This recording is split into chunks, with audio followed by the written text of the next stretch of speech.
Hello everyone and welcome back. I'm Mr. Ronan and today we'll be continuing our playthrough of Pharaoh and Cleopatra. Today we'll be playing the second mission of the game, Thinis. As always, we'll be playing the release from GOG and we'll be using the widescreen mod. Links in the description for the GOG game page and for the mod. Just a reminder, we'll be skipping any cinematics since their aspect ratio and resolution is not updated as part of the widescreen mod. We'll also be skipping through the voiced intro of the level. Alright, let's get into it. So, we'll be continuing with our existing family. And just before this session, I created the save game at the very beginning of the level. So, we'll start there. And the first thing I'm going to do is decrease the game speed all the way down to 10% so we can get ourselves situated. So, looks like the exit's at the top, entrance at the bottom. The Nile floodplain is on the other side of the river. And we now have some gold resources. So if we take a look at our message listing, you can see gold and crime. So this level introduces the concept of gold mining. It also introduces the idea of the palace, which is where the gold gets put. And crime and its associated preventative measures. So in this case, the police station.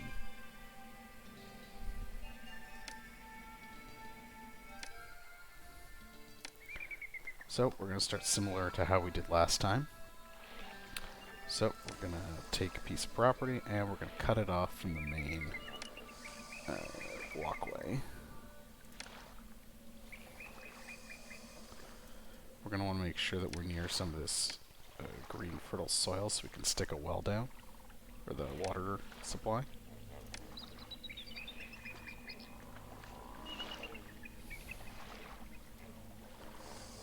Alright, let's turn the game speed back up.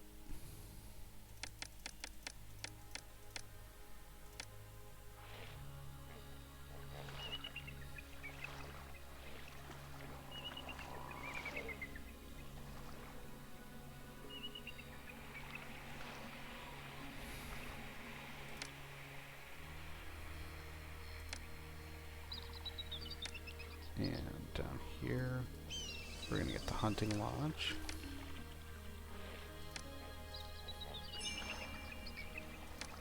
And because nobody's moved in yet, it's going to say we need employees. The granary, and then a little bit closer to where all the people are, we're going to put the bazaar. So right now I'm not super concerned with min-maxing the actual layout of the services and the housing, but as we get further into the game, that'll be things that we'll have to be more concerned about.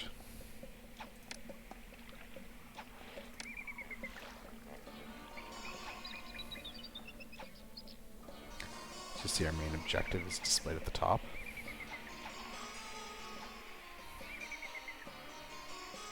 Alright, so let's see what we have here. Municipal structures.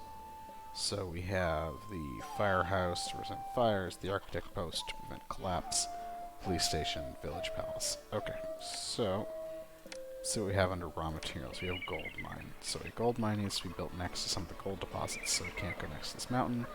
It has to go over here. So we are going to stick a couple of these in, and it's going to warn us with every single one that we haven't placed a palace and it's not near any roads.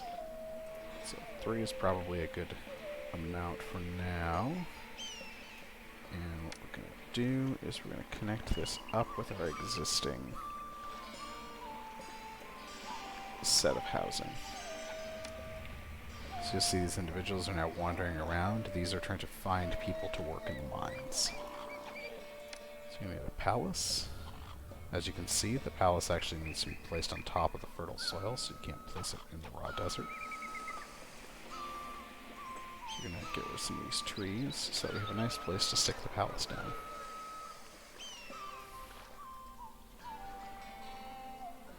So when you hover over the palace, it gives you some important information about your village, or city, or whatever your town becomes. So you have unemployment, you have all your ratings for your various parts of your society, and then you have your tax rate.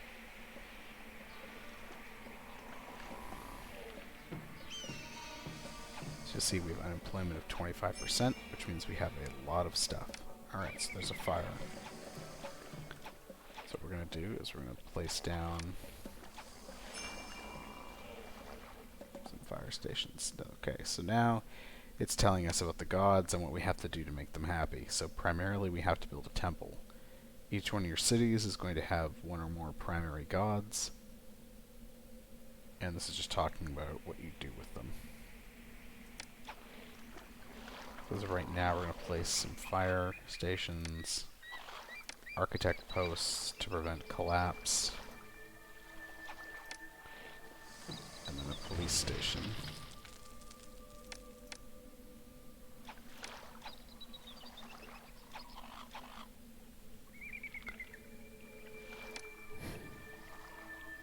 Alright, so see that Bast is our primary god right now, so we'll stick that down. The area that was on fire has now been put out, however the buildings were destroyed, so we're going to clear the rubble and then put more buildings back in their place. So the hunting lodge, and we want a firehouse. There isn't really anything to steal down here, so there's not a super big need for the police station.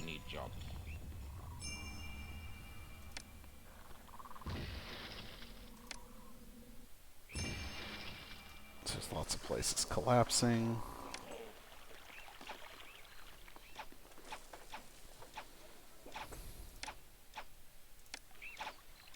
Just going to place an architect post up there. Clear the land and build them back. So I underestimated exactly how many architect posts we were going to need due to the size of the roadway. Later in the game, you will get roadblocks that prevent certain types of units from passing through them, and you can use them to control where your city is, where your individuals actually roam inside the city.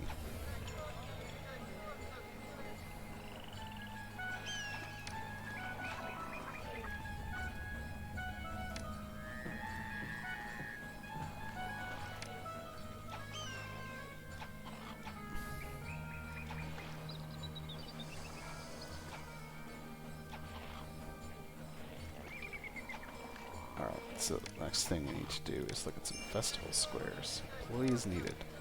Alright, so festival squares happen at the intersections. So right now we have no viable intersections.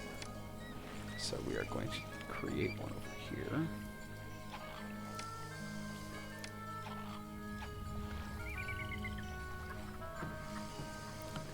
Separate it on the other side, and then open it up.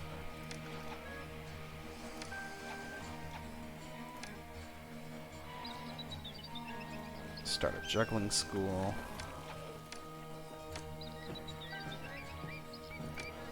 And put a booth down.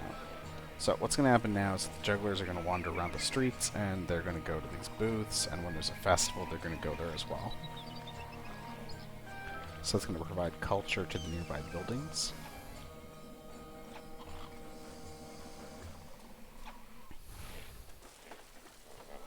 And help increase the level of them. So let's take a look. Desirability, so there is...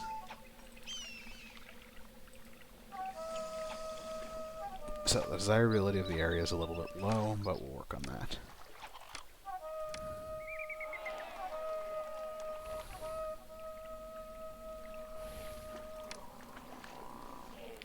So if we go to the festival, we can hold a festival. So you pick which god you want to hold a festival for and what type of festival you want to hold. So we are going to hold a lavish festival. We lack any of the required alcohol to have the grand festival.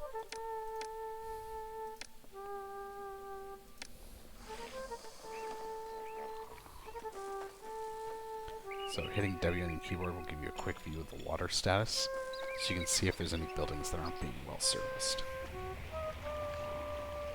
Up in the right hand corner under overlays, there's also water under there, so that's how you could get to it manually. You can also see any problems. So there's one collapsed building in here, so we're going to get rid of it. That is probably what was taking all the other buildings down a notch. Because people don't like living next to rubble.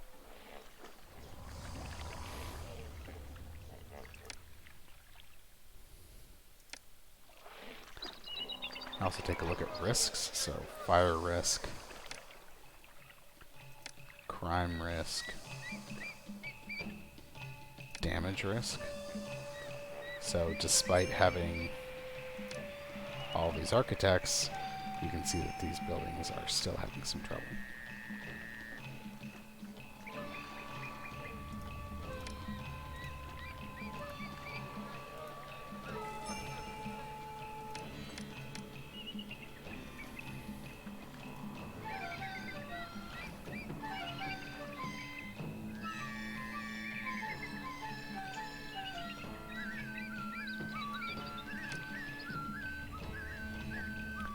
So you can see we have an incredibly large amount of unemployment. So we're going to create some more juggling schools, plop down some more booths, just do a bunch of things to create... just do some things to create some jobs so that this unemployment rate starts ticking down. Also plop down some shrines. And because we're having so much trouble, I'm going to stick another architecture post over here.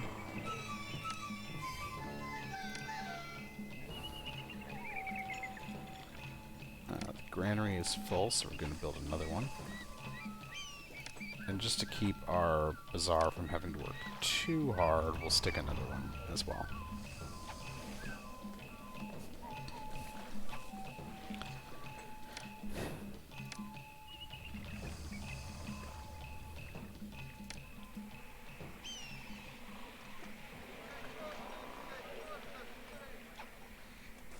So you can see that the road has actually changed. So here we have a dirt road, and here we have a cobbled road.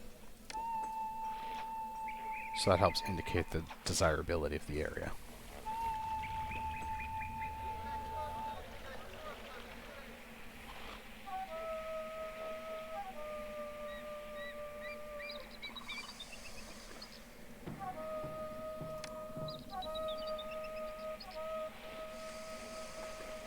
I'm going to artificially create some places for the juggler, or for the booths to be.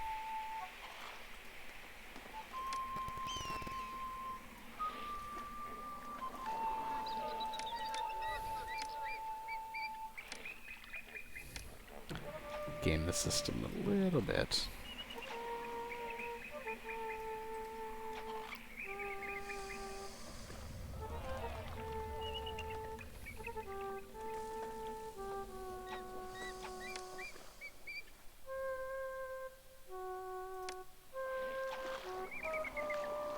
So here we can review our mission.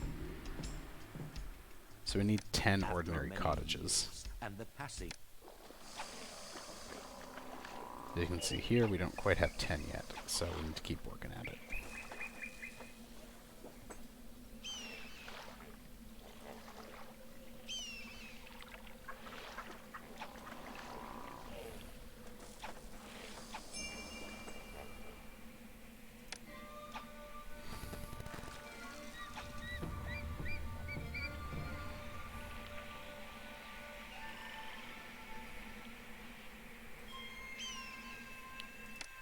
So, people like bazaars, but they don't want them right next door.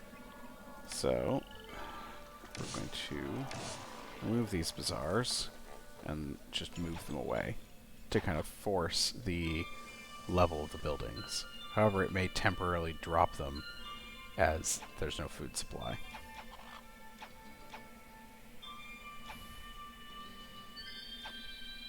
So you may see a dip and then a bounce back up again.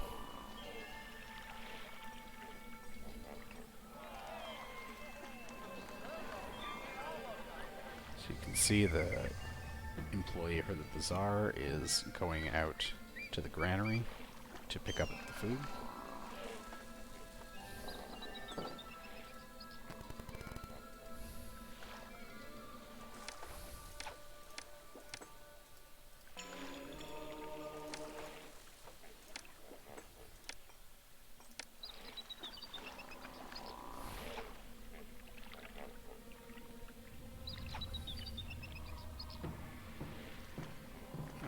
26% unemployment.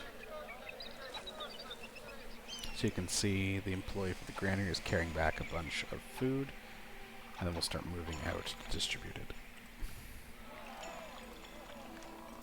So it's very desirable to be next to one of the temples.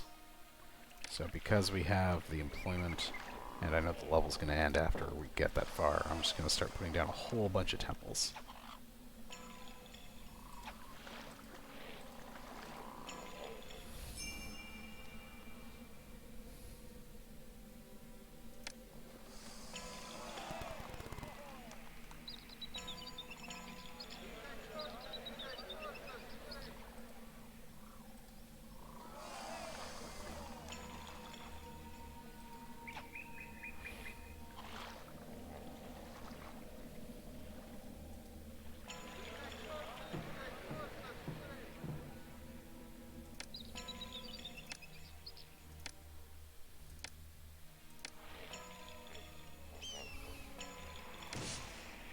So you're going to shift some of these buildings around. I am hoping to be able to construct a juggler's booth over here.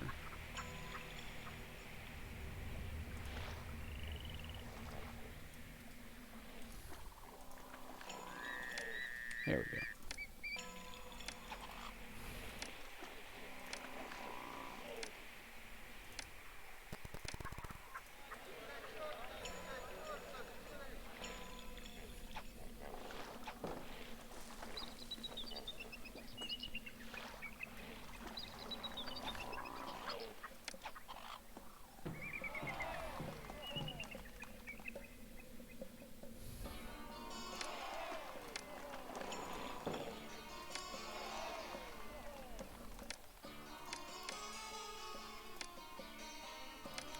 So right now we're mostly just gaming the system. There we go.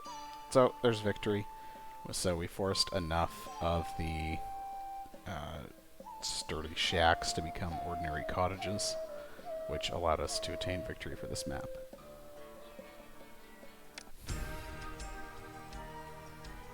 So here you get our summary. So we had a culture rating of 10, prosperity of 5, kingdom rating of 52, a city funds of 1657, and a population of 714. The Thinite Confederacy unify the divided land.